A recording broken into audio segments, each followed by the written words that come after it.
আল্লাহ পাক আমাকে ভালোবাসেন, আপনাকে ভালোবাসেন, ভালোবাসেন বলেই আজকে আপনি এখানে বসে আছেন। আল্লাহ পাক আপনাকে ভালোবাসেন বলেই লক্ষ লক্ষ কোটি কোটি মানুষ এখন জেনা করছে, আজকের দিনে আপনি ওয়াজ মাহফিলে বসে আছেন। আল্লাহ পাক আপনাকে ভালোবাসেন বলেই আপনি আল্লাহকে সিজদা দেওয়ার তৌফিক পেয়েছেন। আপনি লা ইলাহা ইল্লাল্লাহ কালিমা শিখেছেন, আপনি এই যে কোরআন পড়তে শিখেছেন, কোরআন পড়ছেন, হাদিস পড়ছেন, নবীর দ্বীনের প্রতি মহব্বত আছে, আল্লাহ আপনাকে ভালোবাসেন বলেই হচ্ছে। কখন বুঝবেন আল্লাহ আপনাকে ভালোবাসছে? যখন আল্লাহ পাকের অনুমোদিত কাজগুলো আপনার ভালো লাগবে। নামাজ পড়তে ভালো লাগছে, রোজা রাখতে ভালো লাগছে, কোরআন তেলাওয়াত করতে ভালো লাগছে, আল্লাহর জিকির করতে ভালো লাগছে, আলেম ওলামার সাথে থাকতে ভালো লাগছে, ঠিক আছে? আল্লাহর হালাল কাজগুলো যখন ভালো লাগবে বেশি বেশি, বুঝবেন আল্লাহ আপনাকে নির্ঘাত মহব্বত করে।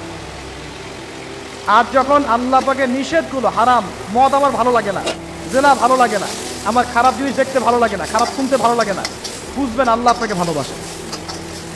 আর যখন দেখবেন খারাপের পিছনে আপনার ঝোঁক বেশি, দুর্নীতি করতে ভালো লাগে, সুদ খাইতে ভালো লাগে, ঘুষ খাইতে ভালো লাগে, কাউকে ঠকাইলে মনে আমি স্মার্ট হয়ে গেলাম, হ্যাঁ, মানুষের টাকা আত্মসাৎ করতে ভালো লাগে, নামাজ না পড়ে ঘুম দিতে ভালো লাগে, ঠিক আছে, রমজান মাসে বিড়ি টানতে ভালো লাগে, ঠিক আছে, মেয়ের সাথে যে টাঙ্কি মারতে ভালো লাগে, তখন বুঝবেন যে আল্লাহ আপনাকে এখনো ভালোবাসেন, বা আপনি আল্লাহর ভালোবাসা পাওয়ার যোগ্যতা হারিয়ে ফেলেছেন।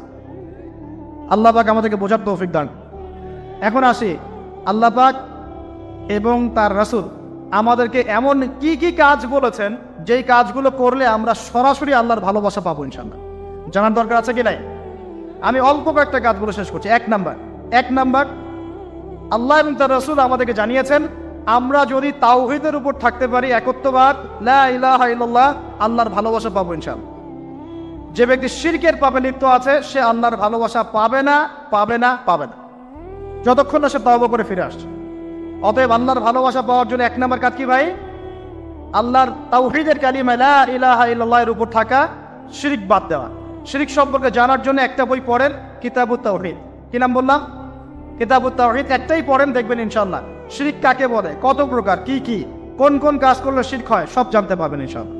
এই বইটা একটু কঠিন, এই বইটার ব্যাখ্যা বের হয়েছে, ব্যাখ্যা যুক্ত বই কিনবেন এবং যেগুলো বুঝবেন না ওলামায়ে কেরামকে জিজ্ঞাসা করবেন, কারণ সবগুলো কিন্তু বুঝতে পারবেন।